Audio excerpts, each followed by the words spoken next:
I was like, this is not medicine. What is happening here is not medicine. Because I can't possibly tell you that I'm treating patients and they're doing better and you attack me. That does not make sense. That's not medical. Number one. Number two, the mask, those diapers people were wearing on their faces, that is not medicine. Because putting those face diapers to filter COVID is like putting a chain link fence to filter a mosquito. So, like these fences. The viruses are way too smaller for all those kind of stuff. So the mask was a mind control device.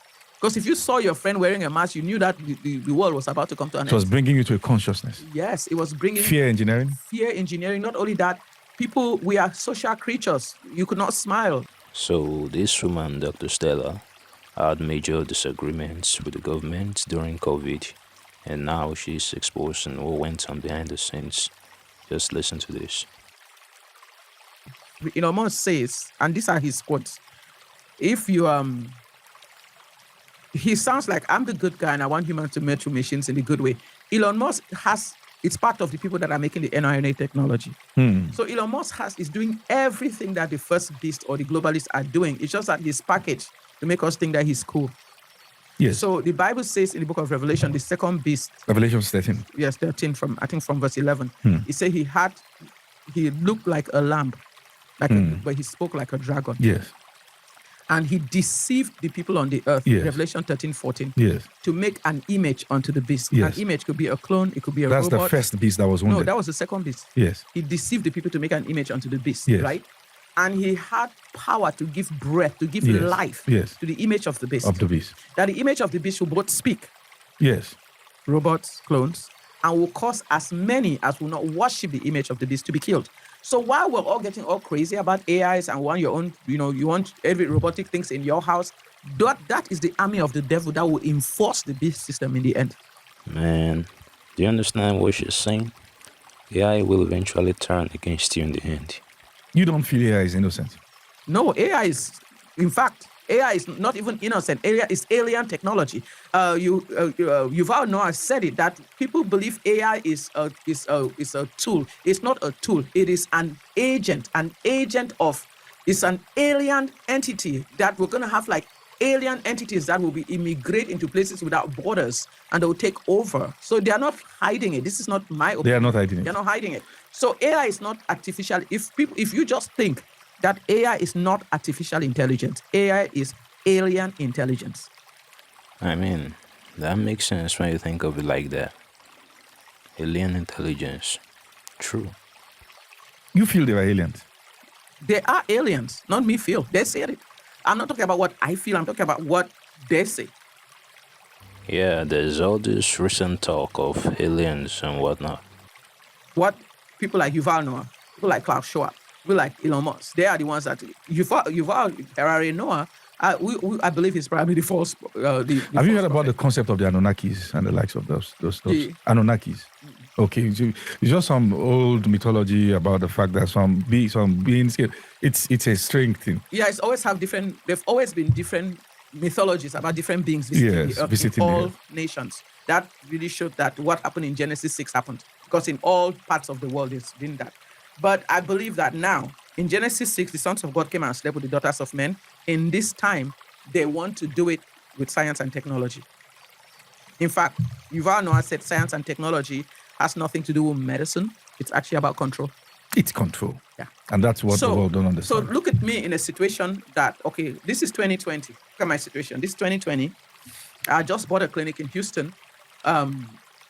If you read my book, Let America Live, there's a deep whole thing about my preparation to be there at that time.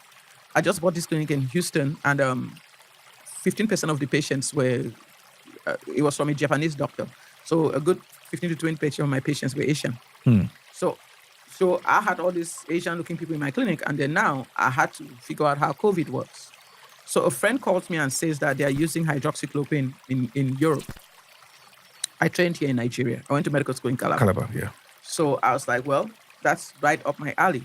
While I've been practicing in America, I give people that when they are traveling to the tropics, So I was like, cool. So I actually just used the malaria dose. So I started using the malaria dose and I started treating patients. So you heard about the hydroxychloroquine that they were using that in Europe? wait, when I heard that, I went and did a search. I found there was a study, and you can search and find out. You can say chloroquine is a potent inhibitor of SARS-CoV-1. There was a study under the NIH in the days of Fauci that chloroquine is a potent inhibitor of SARS-CoV-1. Yes. So because of that, I was like, okay, hydroxychloroquine is a very safe medication. It's Yes. over the counter in many nations. Yes. What do you have to lose? So I basically started using it. And patients were doing better. People that came in sick, they were getting better in like a day or two. So I went online and I made I was part of a doctor group of about 30,000 doctors. I said, wow, I'm using hydroxychloroquine. It's working. People are getting better. Were they getting better or they were getting cured? They were getting, I can't say cured because, they were doing well. Okay. There are some statements I can't make. You know to make The that. exact board said if I said cured, they were going to come against me. So I said, okay, COVID is treatable. I don't say COVID. So they were is getting treatable. treated. Yes, they were getting treated. They were actually recovering. Yes. Okay, so I went online and I said, well, I'm seeing COVID patients. I'm using hydroxychloroquine and this is working. Because at that time, Trump had just come out and said that hydroxychloroquine is one of the things that we could use. And with the whole politics in America, everybody went berserk. So they practically lost their minds and they're like, no, it doesn't work. I said, I'm telling you that I'm seeing patients and I'm doing better. Medicine has always been apprenticeship. One doctor does something, it works. They tell other doctors and they do it and it works. And that's how we practice medicine. So they just came after me and they attacked me and they said, no, it doesn't work. It's not true. I'm lying. Can you just believe that? I'm going to read a BBC report about you. Oh, yeah. You saw it yourself? I had a lot of crazy reports about me. So at Yes. that time, it became serious. So doctors started threatening to report me to the boards and all kinds of things were happening. So by May, COVID hit Houston and it was bad. I actually have a picture of people lining up in front of my clinic all the way around the corner, bringing their chairs and sitting down to be treated. People were traveling 5 hours to come see me. People were leaving the hospitals. People are not dumb.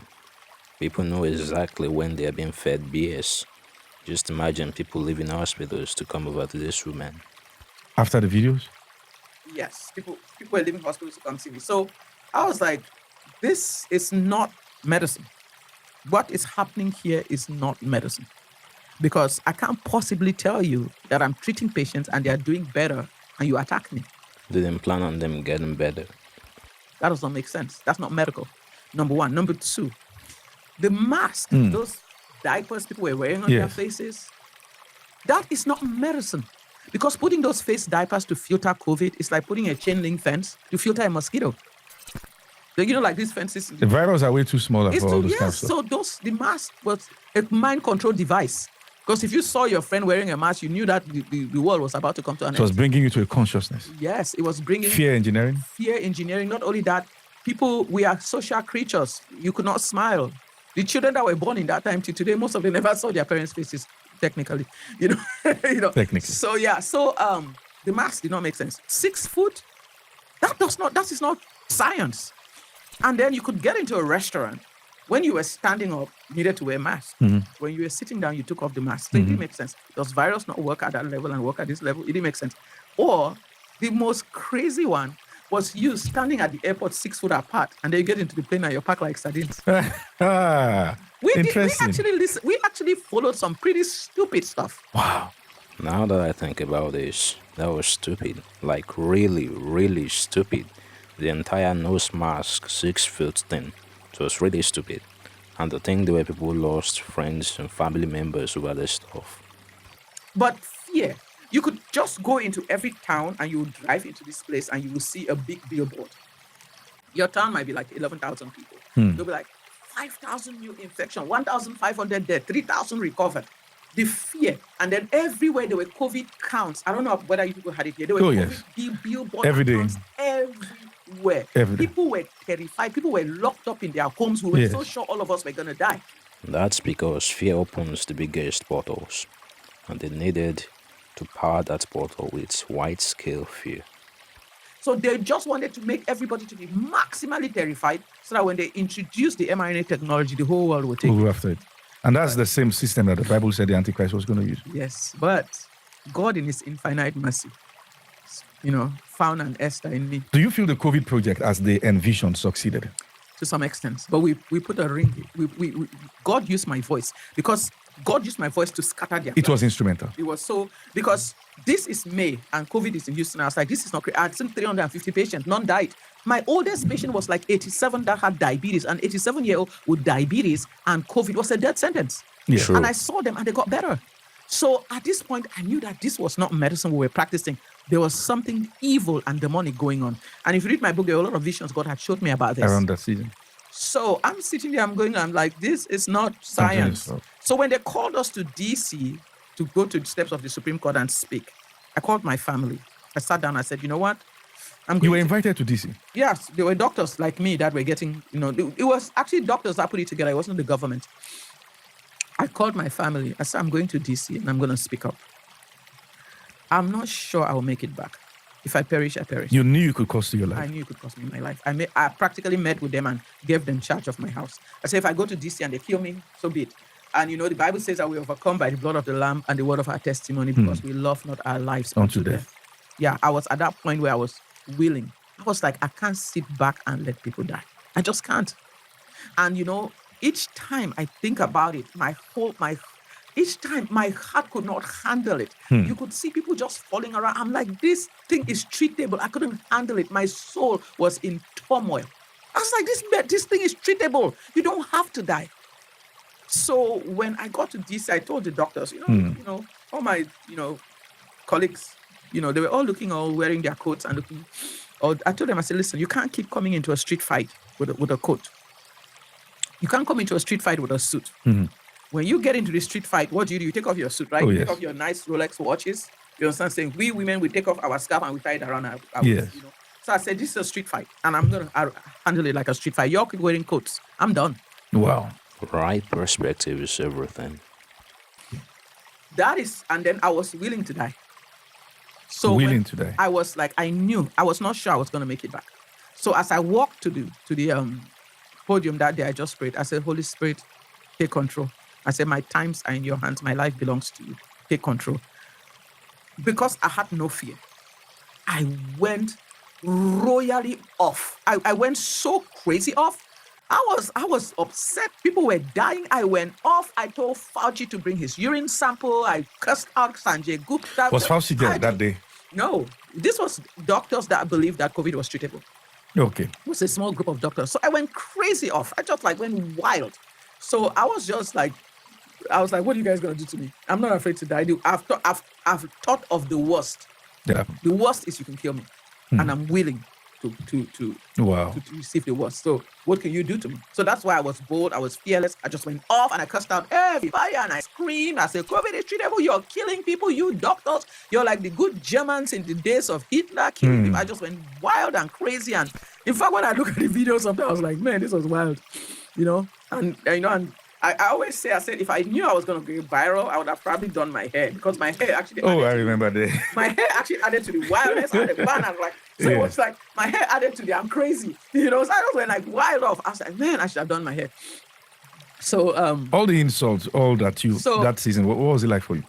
I was born for this.